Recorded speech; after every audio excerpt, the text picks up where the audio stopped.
All right, we are back on the air. This is Hollywood Purgatory, where we judge the entertainment industry.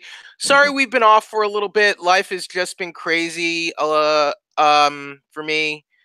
Last week it was WrestleMania week, so that meant a lot of coverage, a lot of assignments for me to fill in on. Plus, I had other work I had to do and wrap up, and other films to see and assignments. But the good news is I'm back. This is Jeffrey Harris from One Mania, and I'm here with the amazing Jay Snook of the Good Men Project on the other line. Hey Jay, how are you?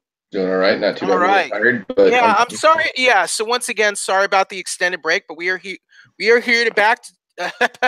We are back again to talk about movies, TV, entertainment world, and all that other good stuff. Even I think there's some gaming news. I think we're going to unpack a little bit later, some exciting gaming stuff, but we'll get into more of that a little bit. The main thing we wanted to talk about today was Rampage. After we both saw that film, this is the the Rock stars in this movie. It's based on the 1986 video game Rampage. I mean, a lot of you might know this video game. It's a movie where you play like a giant, like Godzilla monster, a giant wolf, or a giant like gorilla, and they're just wrecking shop in the city. And that's basically what this movie is. Except The Rock is friends with the gorilla, who's his like gorilla he's taking care of at a wildlife sanctuary named George, an albino gorilla. And these three animals, they're infected by this pathogenic agent that makes them grow very large and aggressive, and they all start going to Chicago because they're drawn there by a signal by these evil corporate executives, played by Malin Ackerman, who you might remember from Watchmen as a Silk Spectre, and also I think the other actor's name was Jake Lacey mm, as her brother. So, Jay, what did you think of Rampage? I thought it absolutely sucked. I hated it. The And movie here's is why. not There's a few reasons. Because for okay. starters, this is Okay. another movie video game that's nothing like the video game at all. Not even close. I mean, Well, I because mean, the video game it's a fairly simple. It's an old video game from the 80s. All you do, you pick a monster and you just you you you eat soldiers, you wreck vehicles and you wreck buildings. That's all you do in the video game. but the thing is, it was people though who somehow got Right. mutated that way. It wasn't just giant monsters. And No, well, they're animal. They're animals mutated into giant monsters. Yeah. yeah, and so first of all, it annoyed me because like it's just it's like they did because Hollywood's made this mistake in the past. Like, let's do a movie Right. based on a video game that's nothing like the video game at all. It's like, then why call it that? Give it another name. But that's Well, not all. you still have the giant gorilla, wolf, and reptile fighting each other in a city at the end, and the military tries. I don't But that's not what really bugged me. What really bugged me was the movie was painfully predictable. know. Like Okay. when they go to get the wolf, and I'm like, I knew they were all going to get killed. I'm like, you're all going to die. This is what's going to happen. That was Yeah, they very, killed very Joe clear. Manganiello Like, too. that was obvious. And there are other things like that where like, you Why knew it even was going bring to in happen Joe before it happened. At Manganiello? least I did. Okay, but At why least even I bring? did. I knew it was going to happen many, many times before it All right, happened. all right. Predictable, yes, but why even bring in Joe Manganiello for a role like that where he's just going to get eaten in 5 minutes? But whatever. He's I in the have movie no for five idea. minutes. I don't know. He's I that mean, soldier who gets eaten by the wolf. So yeah. and the jokes I thought weren't funny. I thought they were very juvenile and very stupid and just painful to watch sometimes. The movie had its painful moments. Like, that's not funny. That's just like, God, that was just ugh. Terrible. You don't think a gorilla giving people the middle finger is funny? No, I don't. I mean, can you even teach a gorilla to do that? I Probably mean, not. I know you can teach gorillas sign language, but I mean, eh. Yeah. And you know what? What was really sad about this movie was Dwayne the Rock Johnson was really underutilized here. His character really wasn't that Why? strong of a character. It just wasn't like he wasn't bad. He was an okay, but it's almost like his character wasn't really needed in the movie, to be honest. I mean, like he like I don't know. It just like this is one of the movies he did where I'm like, he just it wasn't one of his stronger roles, and it wasn't really his fault. His character wasn't really his character tried to be muscle to these giant monsters. Just like, come on, you're trying to fight giant monsters, and you're this little human. I mean, come on now, that's just stupid. So No, it wasn't believable for you no. when he's fighting I guess that scene toward the end where he's I fighting mean, them. I mean, the monsters look kind of cool. The Yeah. sign language thing was actually pretty cool. But like I said, for me, most of the movie was just like predictable. It was painful to watch. It was too long. It was like almost too. It was It like wasn't that longer long. than. No, Well, it seemed long to me, maybe. And the ending was just weak. I mean, I was like, once the movie ended, I was like, it's and less even than 2 hours. like an hour 40 something. It's only an hour and 47 minutes. Well, So it felt long to me. And Jeffrey Dean Morgan the isn't bad. first, I'll admit, the first half of the movie is very slow. I agree. And it was slow too. It was very slow. Yeah. And Jeffrey Dean Morgan isn't bad in this, but he's basically Negan in the movie. That's basically what he is. You know what? I'm glad you said that, because walking out of the movie when I saw it with my friends, I was like, Jeffrey Dean Morgan, he was basically the good guy version of Negan in this film. And I was expecting him to have Lucille at some part, be like, "Hey, look, I got this." It's like, but isn't it funny to see Jeffrey Dean Morgan playing like Negan, not like trying to murder you, it just with a barbed wire baseball bat? And the villains were weak too, I thought. I mean, like they were like, I'm glad the girl got what she had coming to her. She deserved it. I didn't feel bad before for we her get at in, all. okay, so the villains are Malin Ackerman, who played Claire Wyden, and Jake Lacey, Brett Wyden. So they're this brother and sister. They're like these evil corporate CEOs who are trying to make like this. They're experimenting with this substance that can rewrite DNA, and it turns animals into mutants, and they're trying to cover it up and steal the evidence or destroy the evidence, and that's how first they're testing it in space, and the sample and the samples from the research space station they fall to Earth. And then they infect animals that are on the planet, and one of them is the Rock's gorilla friend George. So that's how this all gets started. So no, the villains were not good at all. Even though I like Malin Ackerman, all their writing was dumb. Their dialogue was dumb, because like at one point in the middle of the movie, the reason the monsters are going to Chicago is they send out a signal from their building.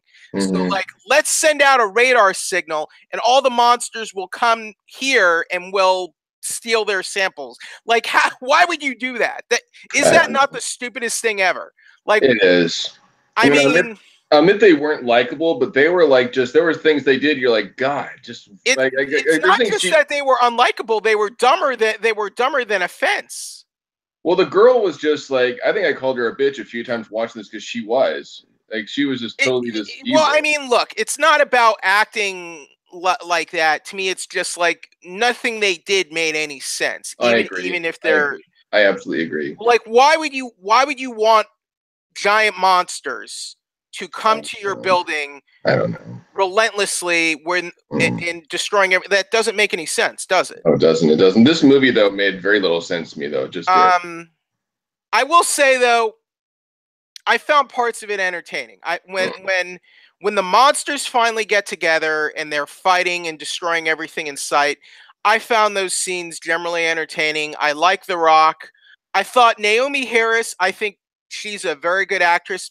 I thought her character was kind of wasted. It's just that kind of semi-romantic love interest. Like there's chemistry there, but nothing ever happens. It's a fairly redundant, useless role you see in these movies all the time. She's just there. She's just there to offer explanations and of what's going on with the science and what have you. I did like Jeffrey Dean Morgan in this movie, though. He played a cool, likable character who was basically Negan. Let's admit it. And I like that. Normally, that character, Jay, is like the bad guy who's gonna like get in the way of the heroes at every turn, and then he turned out to be like their friend for the most part.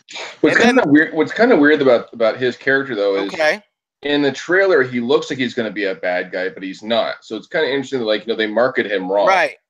The guy who's more like the military bad guy is the actor Demetrius Gross as Colonel Blake.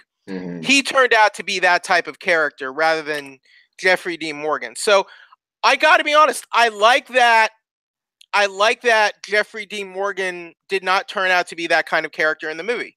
I thought that was genuinely surprising. He was probably one of the only things about this movie I really liked. I mean, even though he Okay. had some cheesy parts, he was probably one of the better things about it, in my opinion. One of the only ones, in my opinion. I just left this Right. movie going, I don't know why they made this. It didn't need to be made at all, and it's just, I thought it was just trash. Almost all I the way think, through. and here's the reason I think they made it so like the animals are turning into the giant monsters instead of humans, like the original game.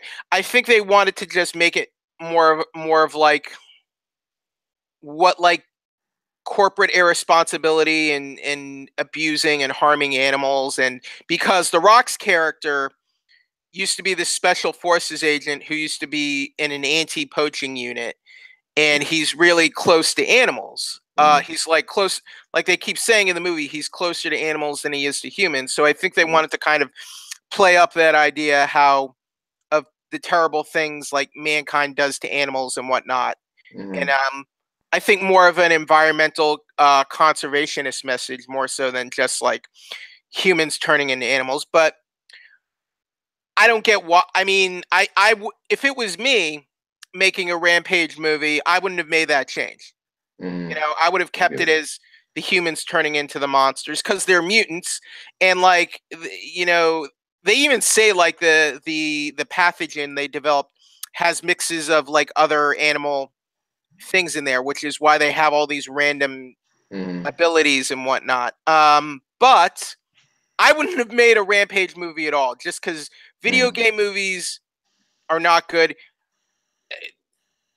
People are talking about this movie breaking the video game curse. I don't think it does. I don't either. I really don't. I think the curse stands because it reminded me a lot of Mario Brothers. It took so much artistic license with it and just tried to make it as little from the beginning as possible, which I didn't really like that. Right. I mean, to me, the closest thing to like a decent video game movie is still the original Mortal Kombat.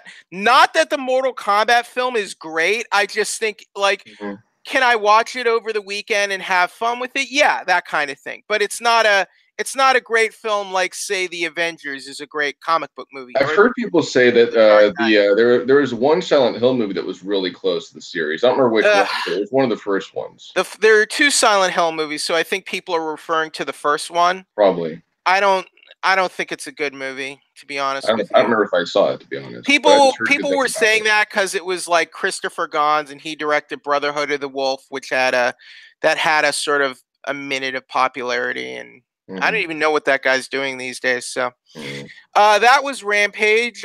So moving on from that, another comedy that we didn't get to review it yet, but it came out recently, was the new comedy Blockers, starring John Cena. You know who John Cena is, Jay? Yeah, wrestler. He's a professional wrestler, but now he's a movie star, and he's the co-star of this movie. Did he retire from wrestling? He did, right? No, he's not retired. He was at WrestleMania. He wrestled at WrestleMania. Oh, so he's still wrestling. He's still wrestling. Interesting. So this movie, Blockers, it's directed by Kay Cannon. It stars Leslie Mann, John Cena, and Ike Barinholtz. So there are three characters. Their parents, they each have sort of a teenage daughter.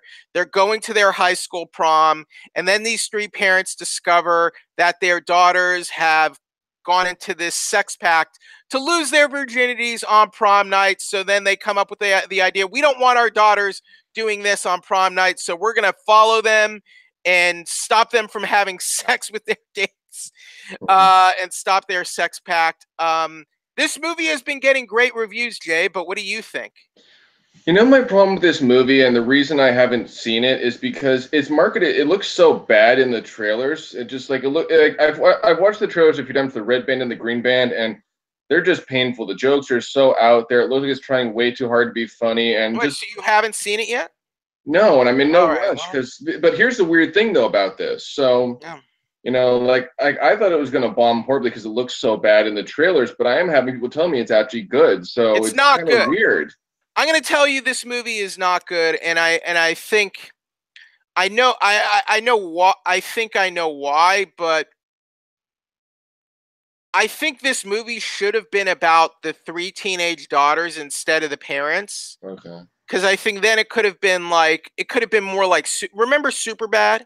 Yeah, I do. Superbad was like a good movie, and I think Mhm. if you focused on the teenage characters in their journey and just sort of all the hijinks they're getting into on prom night, I think then it could have been a more original, fresher take. And I think the stuff with the So you parents, didn't like this movie either, then is what you're I saying. didn't like it, but Interesting. but I'm like, why is this movie getting such good reviews? I don't know. Like I said, to me, it just looks so bad in the trailers. It Some of those is movies, bad. like when I saw the trailers, I'm like, I don't want to see it. I'm in no rush. It looks really, really terrible. It's just a bad raunchy sex comedy. Which is what it looks like to me. And I'm not saying those can never be good.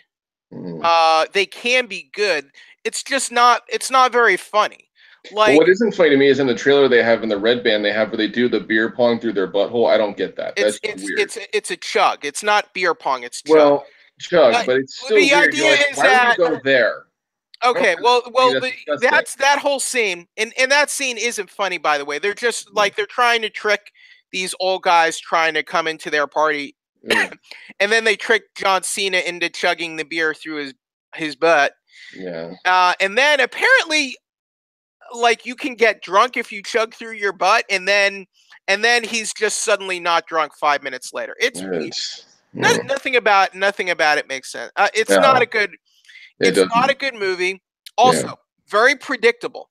You Hmm. talk about how Rampage was predictable. This movie was painfully predictable. The scenes just happen. What happens in the third act just happens in a very sort of pedestrian and predictable way. Hmm. It's boring, and I'm like I'm not really interested in the parents. I think the teenage characters were kind of interesting, but they don't get a lot to work with. And I Hmm. think the movie is more about them and their development and them sort of just you know their friendship and sort of discovering their adulthood and Hmm. what have you. And I think if they did that, I think you would have had a much more interesting movie. Also, the movie has like, let's see here, it has like several writers. Okay, it has two writers, Brian and Jim Cahoe. I don't think it's a very well written movie. So, but surprisingly, the movie has done well. It Hmm. got good reviews, Hmm. and let's see how it is at the box. It had like a decent opening weekend. It Hmm. made 21. It made $20 million opening weekend, so it's gonna make money at least. Right. But okay, so that's Blockers. Um, Now, A Quiet Place. Hmm. This is another new horror film. It's been doing. This movie has been doing great. Hmm. It's rare to see sort of like a smaller horror movie like this just capture Hmm. everyone's imagination, but it certainly has. Did it capture your imagination, Jay? You know what's interesting about this movie is it's it it's interesting because it's one of those like dystopian future things is Yeah, what this movie really is. yeah. And there's a lot of mystery around. There's actually a lot that isn't explained, which kind of bugged me a little bit. The movie is slow most of the way too. It's very slow. But what's interesting about this movie is, like you do like the characters, you do like the family. You want the family to do well, and it's really good in that respect. They did a good job choosing the cast and the characters. John Krasinski is really good in this. I think it was John Who Krasinski. also direct? It is John Yeah, yeah, Krasinski yeah. from The Office. And so it's one of those He movies directs this where film. He directed this film as well. and it's one of those movies where I went in not knowing much about it, not knowing if I liked it. I left going, it was good. I liked it. I can't say it's one of the best films I've ever seen, but it was a good thriller, all in all involved. The ending was kind of a little weird and a little weak, but the movie itself was good. So you weren't that enamored with this movie that it's 95% on Rotten Tomatoes right now. Yeah, I would give it a 7 out of 10. I'd go there because it was good. It was good. Like the nice thing is most horror films or thrillers I see follow a very same formula, and it's just stupid because of that. And this didn't do that. This took risks. This took chances. This did something different, and I think that's why it's doing so well because it's not your average run-of-the-mill thriller or horror film. It's not. There's So more were to you it than that. impressed with Krasinski? This is like his debut film, I think. Yeah, I think he did a good job for the fact of, I think he did. Yeah, the monsters actually look pretty damn good in this. They really do. And the film itself, like I said, like because what it does in a nutshell is it jumps around like sometimes months at a time is what it does. You know, so it starts off at like 87 days and like jumps around like a couple of different times to show like, you know, how the family's been dealing with this, like, you know, in this time period. And the basic gist of it is, in a nutshell, it's not really a spoiler here, is some kind of like monster or species came to Earth, and they have like, you know, if you say like, if like, you know, you scream, they come and they kill you. That's what happens. So So they there's have to really no stay. talking at all. They in have this to stay movie. quiet. They have to stay quiet to avoid these monsters. And they do a real good job with, like, if you want to talk about sign language, they do a really good job with the sign language in here. It's how most of the film goes, and even with that sign language, there's still a lot of emotion there, which is really cool. And the characters get a good job. They do a good job with the characters, where you get to, you know, learn a good amount about them, and like, you know, they have multiple dimensions. They have their perfections, their So, imperfections, their so flaws. tell me this at least. Tell me, there's very little dialogue in this movie, right? True. So considering that they had to tell a story with very little dialogue Mm-hmm. and telling the story through the actions and the images, did they do a good job? Yes, they did actually. So why is it only a 7 out of 10 and not better in your eyes when this movie has been getting rave reviews and it's been doing great with audiences? Like I said, for me, there were moments where it was very slow. There just are moments where it drags on. It just happens.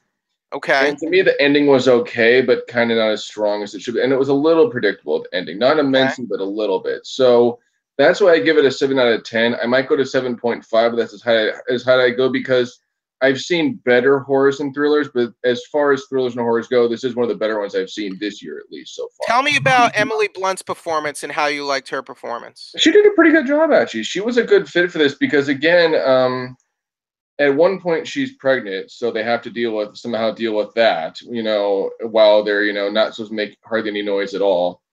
There's a part where because they actually have like kind of like set like, okay, you walk here, you walk there. They have sand on the ground.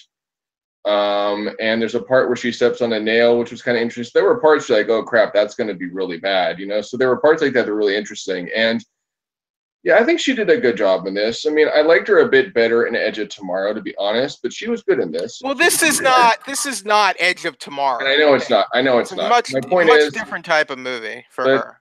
the point is, she was good in this. Like I said, like when it comes to this movie, you do want to root for the characters. You want them to do well. You want them to survive. You definitely want that. You do grow to like them and hope for them, you know, and things like that. So the characters are all really likable in this film. They just are. So you didn't see Truth or Dare, correct? No, I didn't. I did see Truth or Dare this week, and oh my God, what a nightmare. Yeah, it looked terrible. This movie was. How,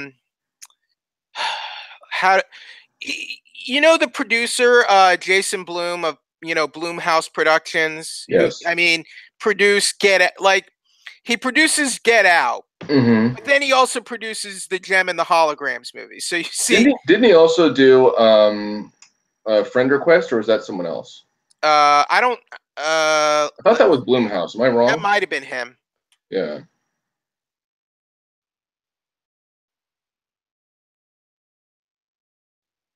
Let's see. There was a movie, Friend Request. Yeah, it was originally a foreign film. No, that wasn't his. Okay. That wasn't his. But this movie, I think he did. I think his was Unfriended. Yeah, but they changed the name when it came here, though, to Friend Request, but it was the same movie. No, they're two different films. Really? Unfriended is Unfriended and Friend Request are two different films. Really? Okay. Yes. Anyway, but I just want to talk about this film a little bit. The only reason I didn't see this one, because I was supposed to see it, was because it reminded me a lot of Friend Request. It looked like not bad concept, but just it is a bad concept.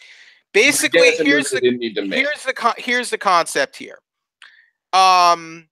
These kids get drawn into this sort of they're on spring break. Some college kids are on spring break vacation in Mexico. Mm-hmm. The shady guy brings them out to like this Spanish mission and tricks them into playing Truth or Dare. So, and what happens is they get drawn into this deadly game of Truth or Dare that's been possessed by a supernatural force. Mm. That supernatural force is a demon from hell. Mm. A demon from hell Mm. has possessed a game of truth or dare. Think about Yeah, that. A that demon. sounds really stupid. It is very. It's even stupider than what I'm describing. Yeah. And the movie is bad. And they make these goofy Yeah. faces like Yeah. when the demon like tricks them into doing truth or dare. This is another movie. When I saw the trailer, Ugh. I'm like, I'm just gonna avoid that like the plague. There's been a few movies like that this year, and this was one of them. And it's got a good looking cast and everything, but I'm like, it's not even clever. No. There's this really bad bit of green screen toward the end showing like these people in London, and it's the worst I've ever seen. Mm. And the special effects look horrible. The director is Jeff Wadlow, who directed the sequel to Kick-Ass, Cry Wolf, and Never Back Down. And I've met this director. He's like a nice guy, but I'm like, his movies are just kind of all like really. I kind of do like Never Back Down, but his movies are very problematic to me. I really didn't like the sequel to Kick-Ass that he directed. So there's that. And it's just a really it's a dumb, goofy horror movie. Here's what it is. It's like an unintentional comedy. It's like they made a horror movie and they don't realize it's a comedy, kind of like The Room, like they're making this drama and they don't realize it's a comedy and how bad it is. That's basically what we're dealing with here. There's nothing redeeming about this movie other than you have like a cast of like good-looking actors who try. I mean, they're clearly trying, but the movie is just dumber than a bag of tacks. It's dumber than a post. So I would not recommend you go see Truth or Dare, and I think you made a smart decision by avoiding it, Jay. Yeah, it seemed pretty stupid. Okay. So moving on from that, let's see what else we have going on. Oh, Jessica Jones. So we're getting a third season of Jessica Jones. That's finally been confirmed. Not a shock, really, if you think about it. Not a shock, because I mean, all the Marvel shows, they usually get quick pickups. So let's see here. Season 3, it debuted last month. Excuse me, season 2 actually. Season 2 was a bit of a letdown. I still haven't watched it completely. I've gotten through most of it. But season 2 was a bit of a letdown. Like, it started strong, I thought, and then midway through, it kind of fell off to me. I'm still glad they're making a third season because Kristen Ritter is fantastic. So yeah, she is. I agree. She owns this role, and she does a great job in this role. So I'm glad they're making a third season. But hopefully, I hope there will be some improvements, just because I think there were just. It gets really bumpy in the second half of season 2, but I'm glad they are making a third season just because I really like the cast and it's overall a good show. Any thoughts on Jessica Jones getting a third season, Jay? I think it's, it doesn't surprise me, and I'm glad they're doing it too, because even though I haven't finished season 2 yet, what I've watched of it, I really do enjoy, actually, to be honest. I won't say it's not as good as 1 either, but it's still pretty. I think there's more nuance in season 2 to Jessica Jones than there was in season 1, just because in season 1 mainly it was her, and Kilgrave, and we see Luke Cage come in, which was cool. We get to see that thing happen and kind of a bit about our past, but we get to learn more about our past and family in here, which we didn't really learn much about in season 1. Right. So I'm glad they're doing a season 3, so maybe we get to see more of her and all that stuff. So I'm looking forward to it. So in other Netflix news, Lost in Space, the new live-action Lost in Space series debuted on Netflix. Have you watched any of it yet? I have. I actually got screeners for the whole season. I finished it last night finally. And here's what I have to say about this show. About this show, yeah, I'll go deeper into it than that. But it's okay, but here's the problem. It has a good cast. But some of the episodes are way too damn long. Some are like over an hour. I'm like, good God, it does not need to be this long. The villain is weak throughout. I'm sorry. She is just weak as hell. Parker Posey as Dr. Smith? Or She's very unlikable. She's very easy to not like, but there are times it's just if you're like, what the hell is wrong with you? Like, why are you even doing that? That makes no sense, you know? And it is predictable too, sadly. It was actually, there's a part where, you know, oh, the dad died. I'm like, I don't think so. And surprise, no, he didn't. Big shock. You know, the robot was kind of cool looking and wasn't too bad. But yeah, this show is really predictable, really slow at parts. Some episodes are seriously way too long. And even the ending was kind of predictable. I wasn't shocked when it happened because I'm like, no, we can't just have them all going back to the Resolute all happy. No, that can't happen. So here's my issue. I wasn't excited about this show at first, and then I started seeing the footage, and I thought it looks kind of cool. It like, you know, a new sci-fi series. It looks dark and serious. Maybe it's interesting. And then I tuned into the first episode, and I just hate all these characters. The family, they're all jerks to each other. Like, do any of you even like or care about each other? They don't seem to. Maureen and who's the Toby Stevens is the father. Yeah. What's the father's name? Oh, I don't remember. The son is Will. The daughters are Judy and Penny. I mean, I like Toby Stevens. Did you ever see Black Sails? No, but I know of it. He was on Black Sails. He was also the Bond villain in Die Another Day. John Robinson. I did see that one, but it's been a while. But John Robinson. Like, the husband and wife, they seem to hate each other, you know? They seem to. The first episode they do, that's fair. And the daughters seem to hate the dad as well. At first, true. And I'm like, I'm kind of like not liking any of you guys. Like, like remember in the first episode, remember Judy gets stuck in the ice? Yes, I do. And like, it was hard for me to really care about that life or death situation where we have very little time. They really get to know Judy and really like her as a person. And all of the scenes we had seen with Judy so far are really her being very aloof and sort of mean to her dad, who I guess is not. I guess John is not her real father, but like her either step or adopted father. Because I think adopted. I think my understanding is Judy in this show is the daughter of Maureen from a previous relationship, is my understanding. I'm not sure if that's what happened. Because I think it's adopted her. They don't really ever say it, but I think toward the end, like he knows he's not her father. I think they adopted her. Not her real. I don't think. I think she's a child from a past relationship from Maureen, basically. Maybe, I don't know. They didn't really specify that, to be honest. It's just, and like, but like they're jerks. And then, okay, so Mr. or Parker Posey plays Dr. Smith, and her real name is not Dr. Smith. She like steals a guy's identity. Yeah. So she gets, she's like, what? Half the show is like, why is she doing the things she's doing? Like she wants to survive, right?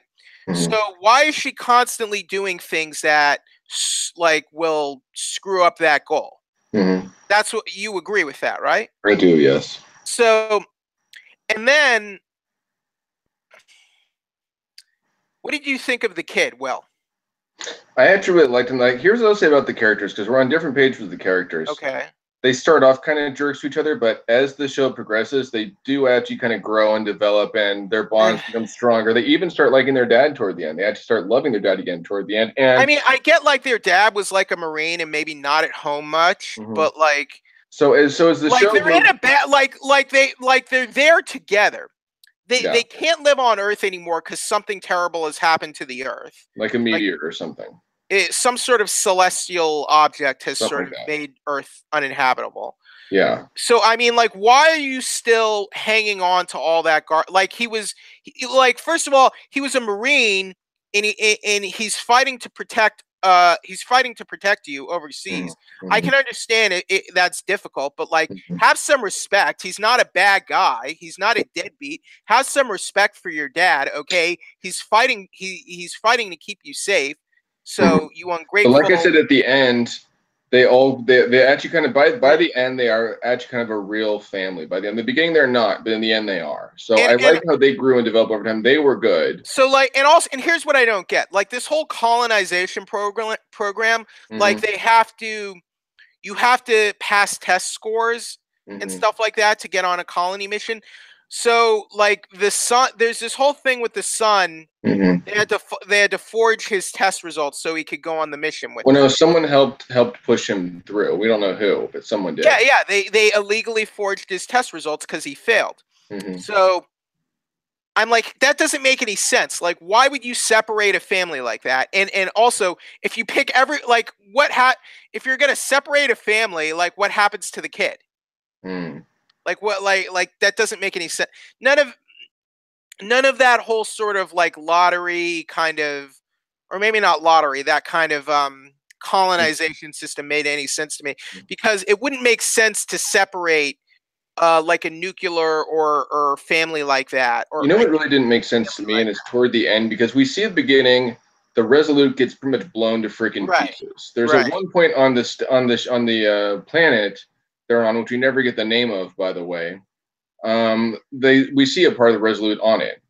Right. So I think it's the wreckage because of when it was attacked. Yeah, and I get that. But what I'm saying is, like, at the very end, the Resolute looks just like it did on the first episode before it got blown up. You're like, I don't think it get repaired that quick. I don't think so. So it's kind of weird that it looked like just, it's all fine now. It's like, I don't think so. It's still probably being repaired with how big of a space station it was, right? Right. That was weird to me. It should have been more wrecked, is what you're saying. It just shouldn't have been repaired that fast. Like it'd be like like a ship where, hey, it's not ruined, but it'd still be getting repaired. You know what this show reminded me a lot more of? Primeval. Remember that show? I don't actually know. It seemed more like a Primeval than, but yeah, I didn't really. It was okay, but it didn't blow me away either. This is one of those shows where a part of me wouldn't mind a second season, but I'd also be surprised if it got a second season. If this never got renewed, I wouldn't be sad. How about I wouldn't either, to be honest. Just because it didn't really do it for me, and I want more like sci-fi with good production values to get made. I don't care about any of these characters. I don't like any of these characters. Now, the original series, it's very campy and very dated, but if you go back and watch the original series, it's fun. And the characters are a lot more likable, and I think just better written overall. Here, I'm just not invested, even though it's more serious. I'm just not invested in any of these characters or their relationships. So, I mean, if you like sci-fi, I would maybe say give it a look. Watch the first couple episodes, but I do agree with you. I think some episodes were a lot longer than they should have been. Yeah, like some were like over an hour. I was like, good grief, it does not need to be that long. I think that's just sort of the Netflix format where they think, well, we can be longer than a typical TV show episode is like what, 42 minutes, right? Usually. So now that they can now on Netflix, you have the freedom to do like an hour or longer. So they're kind of milking that a bit too much. Yeah, just to me. What did you think of the robot for this show? I thought the robot was kind of interesting. He looked really good. I mean, really good special effects there, and he wasn't bad. Again, toward the end, it gets kind of predictable where, oh, look, the bad guy's controlling him now, and then Will does get through to him, so that was kind of predictable again. But the robot was it wasn't bad. I mean, it wasn't great, but it was kind of interesting to see develop and all that stuff, sharing some different parts. So, it wasn't bad. All right, so moving on from that, so a new Rocky and Bullwinkle. Before we do that, can I talk about Siren? No, we're talking about Rocky and Bullwinkle first. Okay. Because that's what I'm on. So Amazon is producing a new Rocky and Bullwinkle TV show. So why are you excited about this? It just is interesting to do one again for so long. I remember watching the one as a kid on Nickelodeon, the older one. And it was kind of fun to do stuff too. Like I think that's where Peabody and Sherman came from, if I'm not wrong. Mm-hmm. And they had the Aesop's fables and fun stuff like that. So it was. So I remember a lot as a kid. And this one doesn't look bad. It actually looks better than the freaking live action movie, which I'm sorry, was just kind of weird. It had an okay cast, but it was kind of weird. The live action movie was terrible. Where and it's DreamWorks, and DreamWorks for the most part, what I've seen so far, knows what they're doing for the most part, mind you. So I think doing a new Rocky and Bullwinkle could actually be fun and a good idea, and it sounds like they're trying to have it be new but follow this like a very similar silly formula of the original, and I like that. So So I am here's actually kind of the excited new for it. show is produced by Scott Fellows and Tiffany Ward. Mm-hmm. Daughter of the original series producer Jay Ward. It will star Tara Strong as Rocket J. Squirrel, Brad Mm-hmm. Norman as Bullwinkle, Ben Diskin as Boris Badenoff, Rachel Butera as Natasha Fatal, Piotr Michael as Fearless Leader, and Darren Norris as the narrator. So all the characters from the original will be back in this show. Mm-hmm. That'll be on Amazon Prime. Mm-hmm. And it's going to debut next month. Also, there's another new series from DreamWorks Animation Television. They're making a new Kung Fu Panda series. Yeah, which sounds kind of interesting, actually. I don't know if it's going to be good, but it has an interesting concept. There aren't many details about it, but it's called The Paws of Destiny. Mm-hmm. This one's being produced by Mitch Watson and Elliot Owen. There was an older Kung Fu Panda series on Nickelodeon that I really liked. It was a good show. Like something about awesomeness, isn't that right? Legends of Awesomeness. That's it, yeah. It was basically sort of like an in-between movie. It basically, all of it was set after the first. It was a fun show. Mm-hmm. Now this one sounds interesting because the basic concept is, I think, 4 like little pandas find some kind of scrolls, and so Po has to help train them or something like that. I don't know if I like that concept, but we'll see. Yeah, it could be interesting. We'll see. I don't really. I like the older show's concept better, even though. Yeah. Just because it was all the characters from the film and just getting into various adventures. Mm-hmm. It was a fun adventure type show. Now, what is this thing, Siren, you wanted to discuss? So Siren is a new show on Freeform. It's actually aired 4 episodes. Your favorite network. Freeform, yeah. Yes. And so what's interesting about this show is it shows you mermaids, but not like Little mermaids. We're talking like different evil mermaids. Yeah, different mermaids. And it's a show really that is another good concept, but I'm not sure what I think of it. I don't hate it, but it's a show that like good example. The most recent episode, which aired on Thursday, it airs Thursdays on Freeform. We have where it ends where Rin finds her sister, they both go back to the ocean, and this has happened a number of times on this show where when an episode ends, you're like, okay, can now you at least set up this show for us? Who is Rin and what is going on here? So what happens is on this show is in the very first episode, there's these guys boating and they catch a mermaid, right? Okay, who is Rin? The organization, I guess, takes it and wants to try to experiment on it and do all this stuff, right? So Rin comes. Does she have legs or not? Yes, when she comes to land, she has legs. Okay. So she comes to land trying to find her sister, but she can't even speak English at first, right? And slowly she starts learning English, which is that whole kind of Frankenstein thing there, where she starts to learn English in her ways and things like that. And as the show progresses, and every episode almost it's happened, where when it ends, you're like, okay, now what are they going to do? And that's what makes me iffy about this show, is it has a good concept, it has a good cast. Rin is actually kind of an interesting character, but it doesn't seem like it has as strong of a footing as maybe it should, is maybe how I feel about this show. Okay. Because, like I said, the last episode, I guess like a mermaid has to go back to the ocean eventually. If they don't, they dry up and can die, supposedly, right? That's what can supposedly happen. And that starts happening to Rin, where she finds her sister, they go back to the ocean, they both disappear. All right, well, this show's supposed to have more episodes, but now what? Because they're in the ocean now. She's found her sister. So where do they live under the ocean? We don't know, but we know that it's one of those little harbor towns. The guy is a marine. Do they have a mermaid kingdom? Do they have a mermaid kingdom under the sea? We don't know. We haven't seen it, so I have no idea. It's only 4 episodes have aired so far, but this is a show where I kind of want it to do well, but every episode that's ended, I'm just like, what are they going to do now? How is the show going to even continue now? It doesn't make like that's Do the you big want to? question Are I'm you asking going to myself. keep watching it? And how are they going to keep it going? Well, You know? are you going to continue watching it? I think I want to at least give another episode or two, but it's just been it's because when I watch a really good show, like Beyond is an example. After this, Okay. you go, man, I want to see what happens next. I'm like, it's gripped me. This show has not Okay. gripped me yet. That's what's happened. Okay. Okay. You So know? so here is some good TV show news. We finally have news on when DuckTales is coming back. Yep. May Yay! 11th, right? New episodes. Actually, let's see, May 1st. So But I here's thought the May deal. 1st was just going to play all the episodes again. Am I wrong? No. The Emmy Award hit series will now air daily on Disney Channel beginning Tuesday, May 1st, with premieres beginning every Friday in May and new episodes and new shorts debuting throughout the summer across Disney Channel, Disney Now, and Disney Channel YouTube.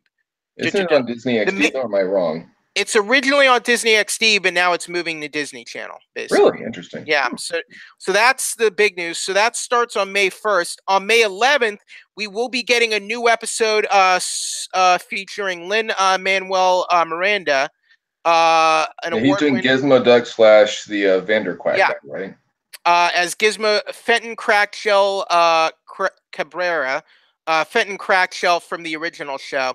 So so we are going to see the birth of Fenton Crackshell before he becomes Gizmo Duck. Mm-hmm. They've already kind of set that up with Gyro in Mm-hmm.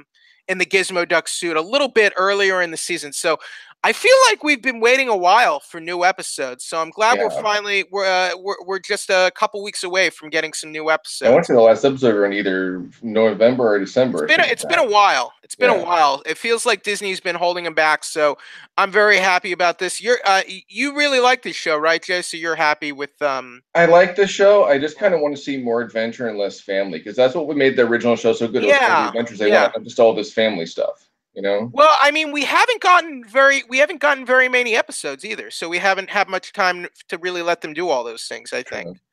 So I'm hoping once let's see, how many episodes have we actually even gotten? I want to say like 10. I don't even know if we've gotten that many. Because I know the summit of Mount Neverest was the last episode. Let's see.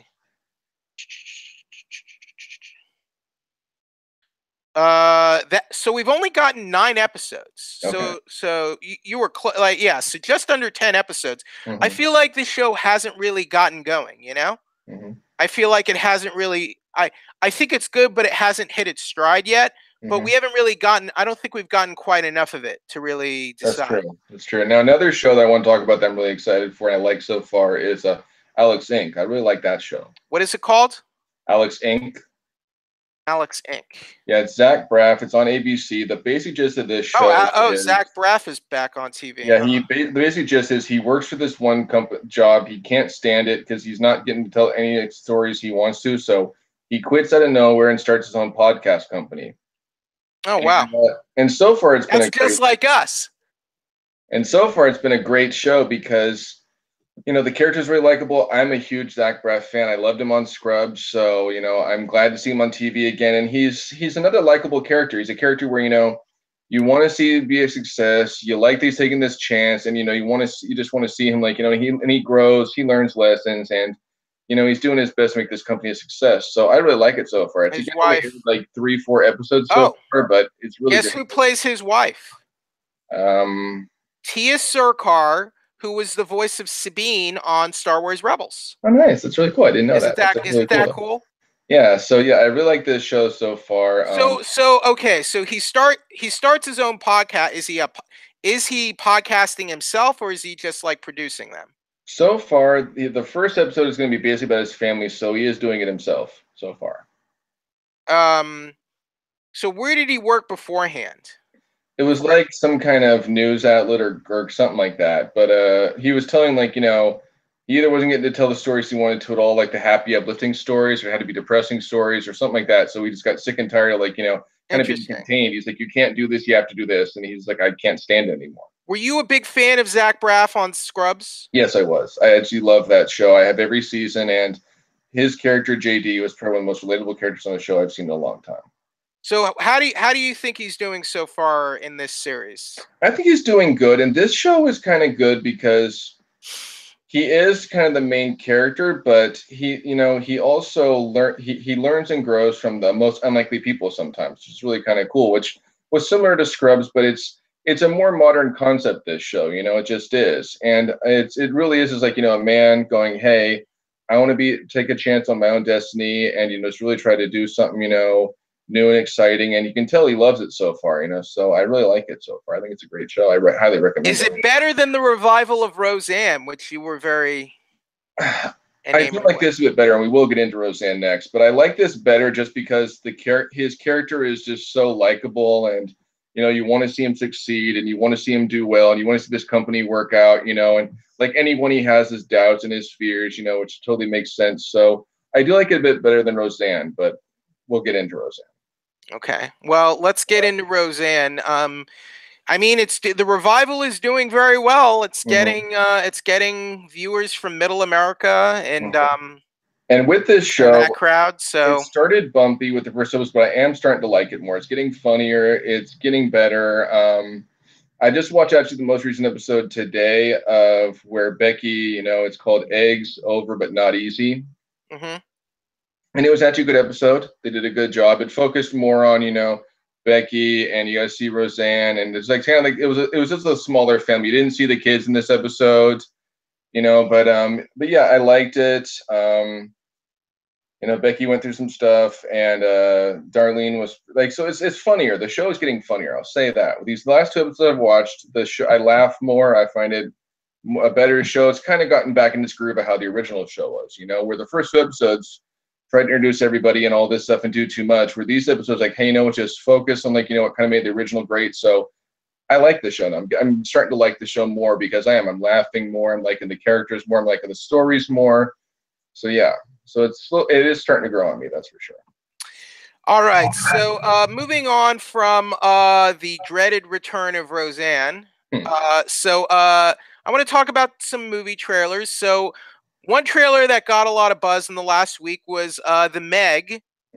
So this is about a giant shark or a megalodon, and Jason Statham has to fight this giant freaking shark. You're not happy with this, Jay. Why are you raining on everyone's parade? Because like it looks like bigger Jaws is what it looks like. It looks like a bigger Jaws. What's wrong with bigger Jaws? They did 6 Jaws movies already, and they've done 2 freaking Deep Blue Seas, which were just like Jaws with more sharks. So Deep Blue Sea is an awesome movie. Why are you? No, it's not. Deep Blue Sea is a terrible movie. Deep Blue Sea is a fun movie. You're being mean. No, it's not. What's wrong with Deep Blue Sea? It's just smart sharks. You're just like, sheesh. And it's predictable. Well, this movie, it's a giant prehistoric shark. It gets loose from the bottom of the ocean, and it's chomping on surfers, and Jason Statham is the only one that can stop it. I'm not seeing a problem here. I'm hearing a lot of problems here. Well, admittedly, I don't think the U.S. trailer was that good, but I thought the international trailer was a lot better, and I want to see this film, Jay. I don't care. So I'm in no rush. To see this. Okay. Well, Jay's being sour about The Meg, but I think this could be a fun movie. Because I mean, come on, who isn't scared of sharks in the water? And I think a movie that plays on that, your kind of primal fears of going into the water and seeing a giant shark just eating surfers. I think this could be fun. Now, if we're gonna talk about trailers, here's what I do really want to see that came out recently. Too. Mary Shelley. Mary Shelley was good. Okay, well, let's talk about Incredibles 2 first. Okay, we will. So we finally got another trailer for The Incredibles 2. We got that yesterday. It looks awesome. I think so, yeah. Even though we're how long? We're almost 14 years. It's been 14 years since the first movie. They're just picking up right where the second one is picking up right where the first one left off. And it looks good so far. I still really want to see this. How about you? I want to see it. I still think it's a little bit of a risky direction they're going in, but why is it risky, you think? I don't know. Just like it seems like it's kind of focused on just one member of the family instead of the whole family. And the trailer kind of felt that way, where like Mrs. Incredible is going out and making superheroes look good again, which is good, but I she's. don't know. I think this new one it gave a bit of it gave you a bit of all of them. I think. I'm not saying it didn't, but like it still seems like she's gonna be the head this time, and like Mr. Incredible's gonna be on the sidelines, and the rest of the family might even be on the I don't. sidelines. I think you're misinterpreting what they're going for here. Maybe I am. It's a possibility. I feel like they're showing that Miss Incredible is sort of she's being positioned as sort of like the public face of bringing back heroes, but I think then you see like Bob, Mr. Incredible, he's kind of like getting stir crazy at home, and then it seems like they're coming up with good subplots for the other kids. I still think it'll be a satisfying movie. I think it will too. I just want to see more of the what was it called? The what was the bad guy at the end of the first one? Syndrome. No, at the end. Oh, Underminer. Yeah, I want to see more of him because you see a little bit of him in this trailer. They're apparently going to pick up right where the first movie ended, so we are going to see. But again, in this new trailer, you don't see him much. Okay, that's probably. And I'll tell you why. The movie's probably going to open up. They're probably going to fight that guy, and they're probably going to beat him up in like 5 minutes, and then we're not going to see him again. That's it. Remember that John Rassenberg voicing him. Yeah, but he wasn't. The Underminer wasn't meant to be the villain. He's not the villain of the movie. He's just sort of like a fun, annoying villain that they're going to beat up. They're going to team up and beat up. That's all it is. He's going to be the villain in this film, then, if he's not. Why did you believe he was going to be the villain? Why wouldn't he be? Because because the end of that movie, it was a joke. It was a gag. He's a gag character. He's not like meant to be the main villain. He never was. But again, if he's not going to be, who is then? That's my question. Oh, I think we saw a bit of that character in the new trailer. Did we? Yeah, the guy in the mask. Which guy in the mask? He's what? I mean, did you not watch? I watched it. There was a creepy like looking bad guy wearing a mask. I think that's the new villain. Rewatch the trailer. All right. So Mary Shelley. Yes. This is a period drama that comes out next month. It's about the author Mary Shelley. For those who did not know, Mary Shelley is the author of the original Frankenstein. Great book, by the way. So this movie is about basically Mary Shelley and her original inspiration for the original Frankenstein story that she wrote. It's an amazing story, by the way. That's why I'm so glad about this movie, because the story is good. Because it was a time, I want to say like 18th, 19th century, probably 19th century, where, women weren't, like, how she originally came up with the story was great, because people in the science community were actually thinking of reanimation and all this stuff. Yeah, 19th century. And originally started with a contest of like who can tell the scariest story, and she publishes the book, but she can't use her own name because women couldn't be authors. That's not allowed. They were supposed to be mothers and stay at home and all that stuff. And the trailer looks like it does a good job of showing like how like she came up with the story, before the story, after the story, all the stuff she Elle Fanning plays Mary Shelley. Yeah. Maisie Williams from Game of Thrones. Cool. She's in the movie as Isabel Baxter. Yeah. Her husband Percy Shelley is played by Douglas Booth. Tom Sturridge as Lord Byron. So this could be an interesting film. I think so this comes out next month. So yes, Elle Fanning, she was in Cinder. Which one was she in? The Vanishing of Sydney Hall. She's been in a lot of stuff, but she was in the Vanishing. No, what was the Disney? She was in a Disney movie, right? I want to say you're right, but I can't think of which one off the top of my head. Which one? Ow. She was Aurora in Maleficent. There you go. Oh, nice. So she was Princess. Okay, so I imagine she'll do the sequel to Maleficent. So I didn't really like Maleficent, but I think she's a decent actress. So we'll see if she does a good job here. Okay. All right. So kind of winding down. Anything else you wanted to? We do have the new Solo trailer. Yeah, we did get a new Solo trailer. I think the trailer looks good. Movie looks good. I'm not sold on the actor, Alden Ehrenreich. What do you think? Really, when it comes to this movie, oh man, I'm up in the air. I want to be excited for it and like it, but I have a fear it's not going to be at the level of Rogue One. It's just not going to be. Are you sold on Alden Ehrenreich as Han Solo? I don't know. I mean, but what I It do know doesn't, because it is doesn't, like, what I'm hearing from you is no. I'm not, no, Jeff. I what I just really don't. don't like is they're throwing in another robot psychic for comic relief, like they did in Rogue One and they did in the Star Wars movies, and I think that's Right. kind of weird. Well, I why do is like that Woody weird if Harrelson's if in they it, do it in but all the movies? yeah, I think I have a hunch that this may be their first failed Star Wars movie. I think it's going to end What up do you that mean way. by failure? What do you like? How are you quantifying that? It's just it's not gonna do as well as they hope. Fans are not gonna like it. I think is what's gonna happen. And honestly, I may leave going, because like I think this is gonna probably be Well, that's happened before with Star Wars movies. Let's not forget Phantom Menace. yeah, but I didn't hate that one. Okay, but a lot of people did. True, but this just seems like this is a movie like where they're taking a chance making it, Why? right? Well, why are they taking a chance here? Because it's focusing on one character in the past. They haven't really done that in Star Wars yet. Well, they're gonna have other characters in this They film. want to, they want to, but if this one bombs, they won't do it. I don't know if Because I because don't know with about X-Men they that. were supposed to do a lot more besides just Wolverine. They never did. They just did 3 Wolverine movies. That's all they did. They They never did did. Cyclops. They They never did. did Well, Magneto. They're no, still no, no, working no, on no, no. Gambit. They did First Class, and But I now they're mean, doing but that didn't focus. They were supposed to do because they did the first Wolverine movie. And they right. wanted to do like Cyclops and like Jean Grey and like They did Deadpool. and Magneto, and they Did wanted to Deadpool. do and they're still working on Gambit. But they wanted to do all these like origin movies, and the only one they ever did was 3 Wolverines. Well, That's all that's they ever because did. the origin Wolverine movie was horrible, and no one liked it. So Mm. they had to kind of change course after that. But that's what I'm saying might happen with this because they want to do Boba Fett, they want to do Obi-Wan, but they may not happen if this movie doesn't do as well as they hope. I think this movie will still do well, and I don't think it would. I don't think it'll be that bad. I don't. I hope it's not. Let's put it that way. I hope it's good, but I don't know. We'll see. Okay, but tell me, are you sold?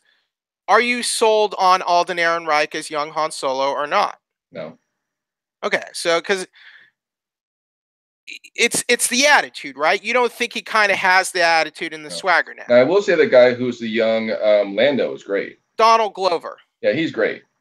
Yeah, I agree. And he seems to be getting a lot of positive Yeah. feedback from his footage.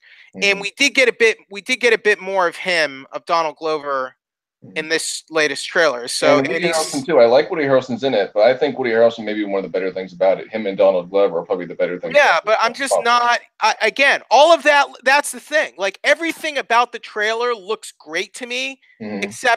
except Alden Ehrenreich, which is tough because the movie's all about him. It's all Mm-hmm. about young Han, right? Mm-hmm. So that's the whole rub. That's the problem here is, can he carry this movie? I'm not sure. You Yeah, know? not either. All right. So I think that's about it for us for this I thought you week. said you had some video game news. Oh, You said you had some, right? I did. Okay, so Sega Genesis is going to make a Sega Genesis Mini. Do you know Oh. remember the NES Mini and the SNES Mini, Jay? Mm-hmm. Mm-hmm. I So do, yes. Sega is going to make their very own Mega Drive Genesis Mini. It was announced yesterday. Uh, it's on the Sega Twitter. You can Mm-hmm. already see the prototype. So it's basically it'll be the same concept as the NES miniature retro consoles. You'll be Mm-hmm. able to play your favorite games. Now, there have been retro consoles made in the past for the Genesis, but they were made by third-party companies and Mm-hmm. they're garbage. This will actually be made and produced by Sega, and So do we know what's gonna be on it yet? 'Cause we'll have Sonic and what don't else? we'll definitely get Sonic, but we don't. They haven't announced any release date or list of games. Mm. Hopefully that'll be coming soon. It's supposed to come out this year because it marks the 30th anniversary of the original release of the Sega Maybe Genesis. we'll see more on it at Uh, E3, hopefully we'll see more on it at E3. Yeah. I would think. But this is since this is the 30th anniversary of the Genesis Mega Drive, so that's why they're releasing it this year. So Okay. um, I like the SNES Mini a lot, so I think I would definitely go for one of these for the Genesis. How Have you about you? played it more recently? Oh yeah. Like, what have you played on it lately? Oh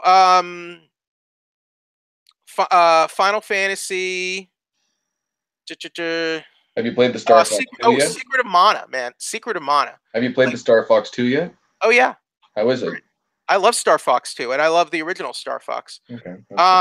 Secret of Mana, it like hours. It's like and the Legend of Zelda 3. It's pretty awesome. Or I guess you would call it a Link to the Past. Link to the Past. So yeah. here's so if we do get this here's some of the games I would like for the Sega Genesis. So basically Sonic the Hedgehog 1 through 3, Streets of Rage, Vector Man, Shinobi, Ristar, Comic Zone, Altered Beasts, Golden Axe. Anything you would want to see?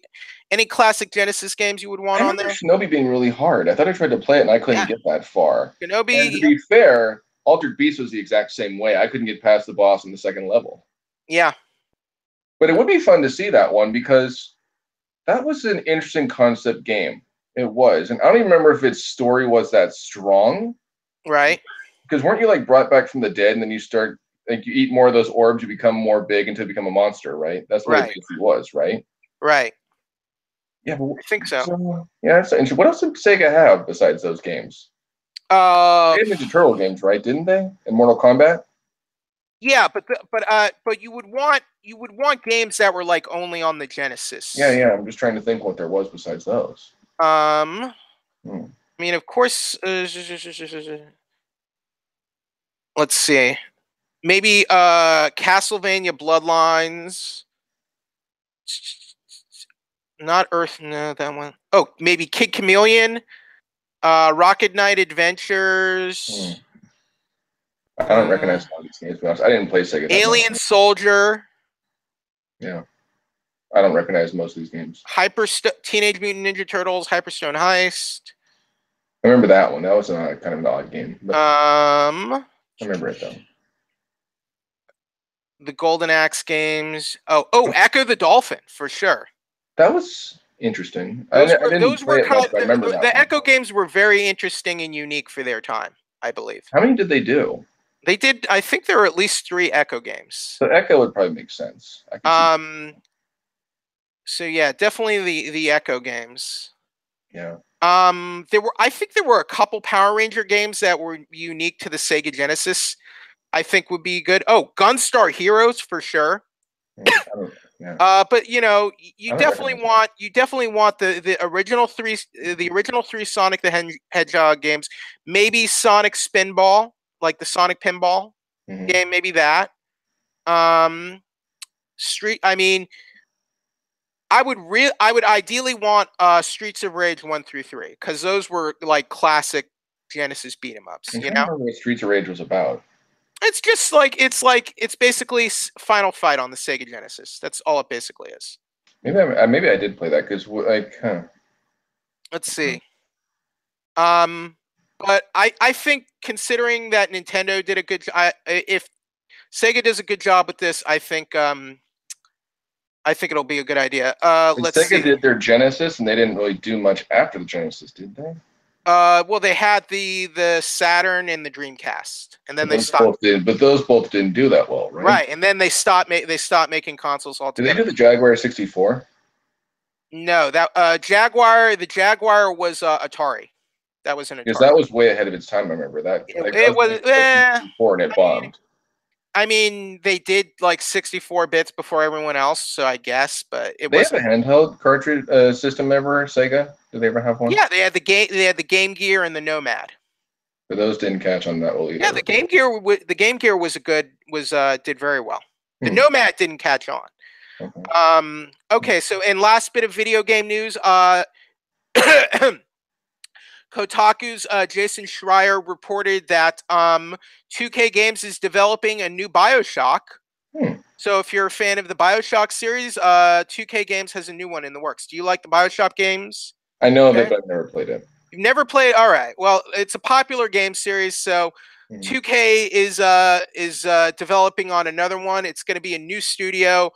The only thing about these is that the creator of BioShock, Ken Levine, will not be working on them since he's left 2K Games and he's working on different projects. So they're making a new BioShock game without Ken Levine being involved. So Although my bit of video game news is they are bringing out Yeah, Donkey Kong Country Tropical Freeze to the Switch on the 4th of May. that's good.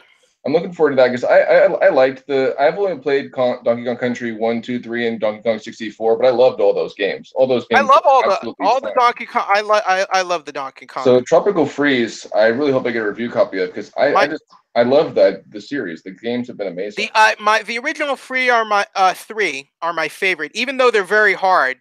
They were games, but they're especially three. Three was hecka hard. The other good news is that we're getting the Mega Man X Legacy Collection. The Mega Man X series is being re-released in 2 collections from Capcom. So let's see here. I liked it up to 4 or 5. Past that, it kind of got weird. Did it up to 8 of them, amazingly enough. So yeah, so basically we're going to get it in 2 collections. Okay. So Mega Man X 1 through 4 will be collection 1. Nice. 5 through 8 will be collection 2, and they will be on the Nintendo Switch. So these will be on all the major platforms. When did they come out? Out of curiosity. Let's see. June 24th. Okay. Because I'll say this. No. Excuse me. Nintendo Switch on May 22nd. Okay, because is what 7 was where they introduced that new character with the shotgun for an arm, and I could never get the hang of his power. Right. It was like Axel or something like that. It was strange. Yeah, I think Axel is his name. But not a big Axel. Was fun. To me, it's all about Zero. It's all about Zero and X for me. But 6 was weird though because it was all in Japanese. They didn't translate it to English. The games they did dub into English did not sound very good, as I recall. So, yeah. All right. So that's about it for this week. I'm Jeffrey. You can check me out on 411mania.com. Check out my reviews of of Rampage and Ready Player One, and later this month I will be reviewing Avengers Infinity War, which I'll be seeing at the El Capitan Theater in Hollywood on April 24th. Jay, where can people find you online? The Goodman Project Arts and Entertainment section. You see my reviews of Roseanne, of Alex Inc., Siren, Guardians of the Galaxy is in there, the cartoon, so you can see all those different things on there. Everybody, thank you for joining us today. This is the Hollywood Purgatory, where the entertainment industry comes to get judged. Thank you, and have a good weekend. All right.